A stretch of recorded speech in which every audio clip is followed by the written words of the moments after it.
Bom, agora a gente vai falar um pouquinho de operações, né? Então, para falar de operações, nós vamos determinar primeiro esses três vetores, vetor V, vetor U em preto e vetor A em laranja aqui. Então, vetor V, U e A, com seus respectivos tamanhos, direções e sentidos.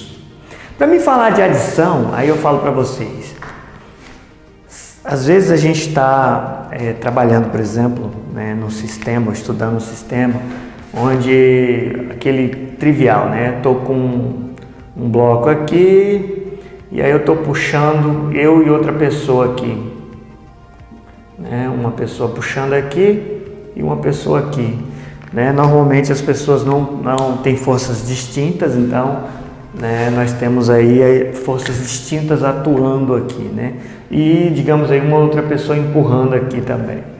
Então nós temos três forças distintas aqui, né, atuando, né? E aí quando a gente trabalha as operações, né, a gente verifica qual, né, a interação entre essas forças, o que vai acontecer. As três agem, né? E o resultado da ação dessas três é uma resultante de uma única força. Quando a gente trabalha com as operações, a gente tem possibilidade de descobrir essa resultante. Eu já vou mostrar para vocês. Tecnicamente, existem duas formas de trabalhar com adição de vetor. Um é o método do paralelogramo. Qual que é o método do paralelogramo? Consiste... Se eu vou adicionar, por exemplo, se eu vou somar o vetor U mais o vetor A, então consiste, levando em consideração o método do paralelogramo, eu organizar esses vetores, né, um representante desses vetores, ou redesenhar esses vetores aqui embaixo, com origem no mesmo ponto. Então, vou desenhar o vetor U aqui. Tá, esse é o U. E vou desenhar o A aqui com a origem no mesmo ponto que eu desenhei o vetor U. Tá aí. Então, a partir desse desenho, eu vou construir um paralelogramo onde os vértices, os lados adjacentes estão nos vetores U e A. Então, ó, paralelo a U, paralelo a A. Né? Então, fechei o paralelogramo. Quando eu fecho o paralelogramo, quer dizer que a diagonal do paralelogramo, que tem a origem dos dois vetores que eu iniciei a construção, essa diagonal é a diagonal soma. Então, isso aqui é o vetor U mais o vetor A.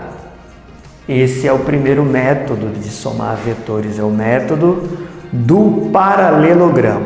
Mas existe um outro método, e particularmente eu gosto mais, é o método da cabecinha na bundinha.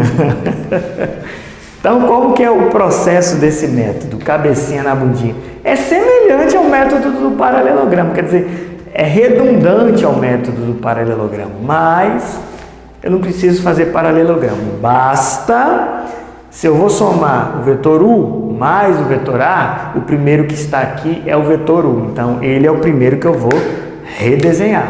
Então, vou colocar o vetor U aqui. De tal forma que o segundo vetor é o vetor A. Eu vou organizar o vetor A de tal forma que a bundinha do vetor A seja colocada exatamente na cabecinha do vetor U. Então, a bundinha do vetor A vai estar aqui. Só que eu não posso mudar tamanho, nem direção, nem sentido quando eu reescrever o A. Então, tem que obedecer como o A está. É como se eu pudesse arrastar ele e trazer ele para cá.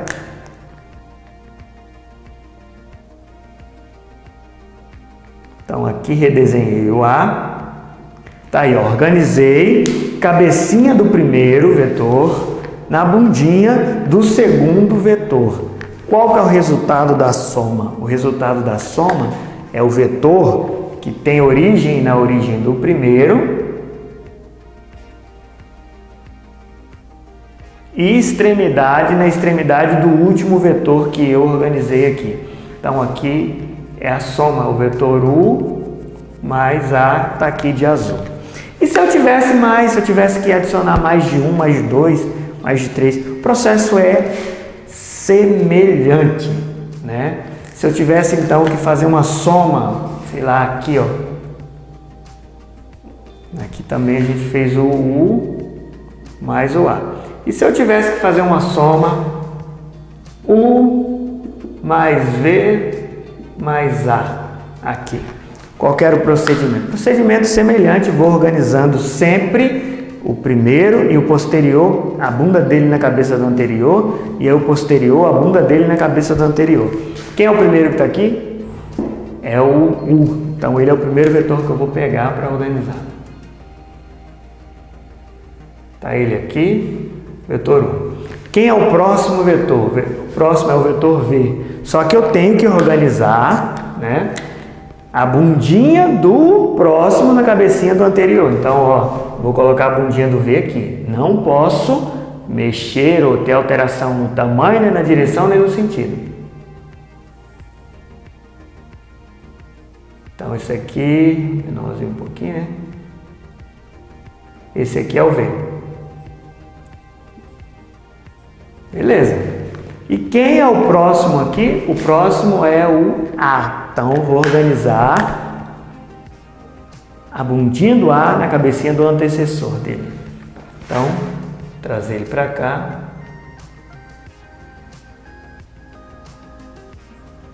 Aqui o A. Qual que é o resultado, então? O resultado é esse vetor aqui, ó. Começa na bundinha do primeiro, no início do primeiro, termina no final do último. Esse vetor aqui é o vetor U mais V mais A. Ou se você quiser, você soma um, pega o resultado e soma de novo, né? Pegaria esse vetor aqui e colocaria para cá, ficaria esse aqui. Então, você pode fazer as somas por partes ou fazer a soma e ir organizando, né, quantos vetores você tiver, a cabecinha do sucessor na bundinha do antecessor. Quando a gente fala em diferença de vetor, e é o caso aqui, né, a referência é a própria soma. Por quê? Porque vamos considerar os mesmos três vetores e os seus posicionamentos dados no início. Quando eu, ao invés de fazer U mais A, eu faço a diferença de U e A. Isso aqui eu estou fazendo U menos A ou a diferença de U e A. Isso aqui, na verdade, é uma soma com o vetor oposto, né? Então eu tinha esquecido de colocar nos casos particulares lá vetor oposto, mas aí a gente faz a inclusão aqui. Então o que é primeiro um vetor oposto, né? Então, ó, se esse aqui é o V, se existir um vetor que tenha o mesmo tamanho de V, a mesma direção de V, mas o sentido contrário de V, e aí a gente está falando de um vetor assim, ó,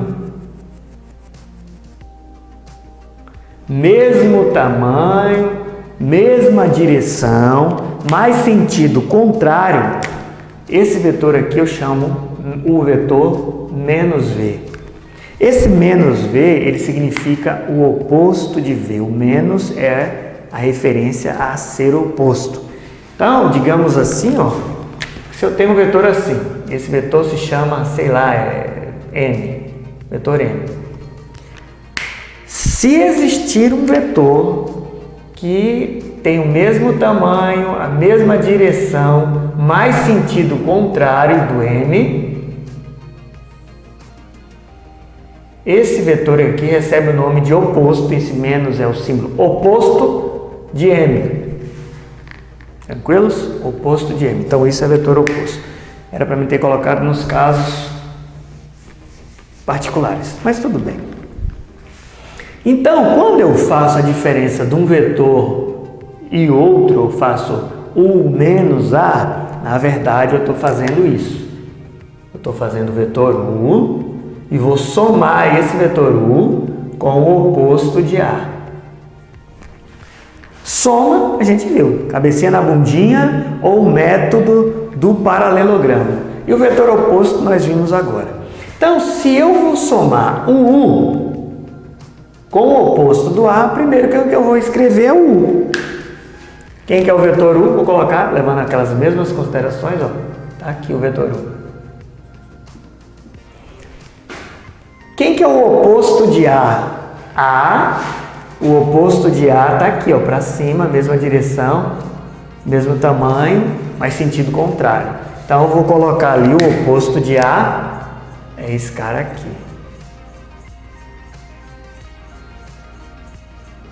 Quem que é esse cara? O menos A. Quando eu coloco a cabecinha do primeiro na bundinha do segundo ou do posterior, eu estou somando vetores. Então, quem que é o resultado dessa soma? Esse vetor aqui, ó. Quem que é esse vetor aqui? É o U menos o A, ou a diferença de U e A. Bom, e se, no caso aqui da multiplicação, de um vetor, né, por um escalar. Esse escalar é um número real diferente de zero, tá? Então, se nós temos um vetor daquele e nós temos um número K pertencente ao conjunto dos números reais não nulos. O que acontece quando eu multiplico o vetor, o número K, pelo vetor U?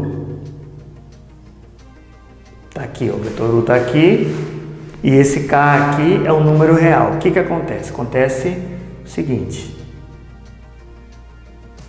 se o K for um número positivo, maior que zero, esse vetor aqui, ó, KU, ele vai ter a mesma direção,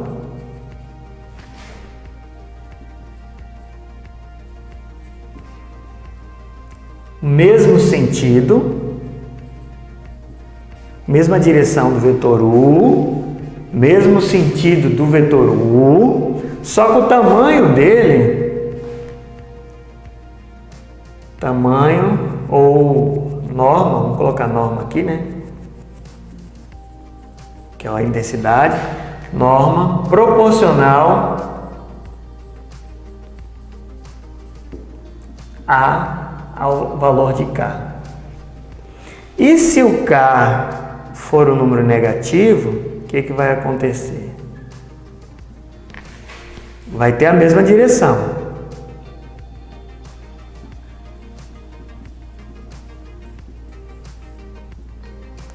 O sentido, se K é negativo, sentido contrário, não é mesmo sentido.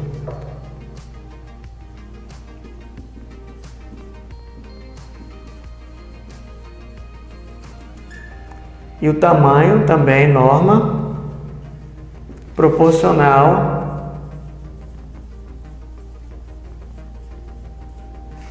a K. Quer dizer o seguinte: dado o vetor U e dado o número real K, se o K for um número positivo, o vetor KU, se o K for positivo, como vai ser o vetor KU? Vai ter a mesma direção, vai ter o mesmo sentido e a norma, o tamanho, vai ser proporcional a K. E se K for negativo, vai ter a mesma direção, sentido contrário, a norma continua sendo proporcional. É como, ó, o vetor U está aqui. Tá aí. Se esse K, digamos, for igual a 2, esse é o vetor 2U. Tem a mesma direção, mesmo sentido, porque o 2 é positivo, e o tamanho dele é proporcional a K. Quer dizer, é 2 vezes o tamanho de U. E quando o K é negativo, menos 2U no caso aqui, né? Aí, 2 vezes o tamanho de U, mesma direção e sentido contrário, é o que a gente tenta mostrar aqui. Uma coisa a gente ressalta é o seguinte: independente do valor de K, a direção não muda. A direção não muda. Se K for positivo, K for um número positivo, o sentido permanece. O mesmo sentido de U, do vetor inicial. Se K for negativo, o sentido troca. Agora o tamanho é proporcional. Por exemplo, se o K for igual a meio, então esse aqui, a metade, né? Esse aqui é o vetor meio de U. Quer dizer, mesma direção, mesmo sentido, só que o tamanho dele é proporcional. Como o K é meio, é a metade de U. Tranquilos?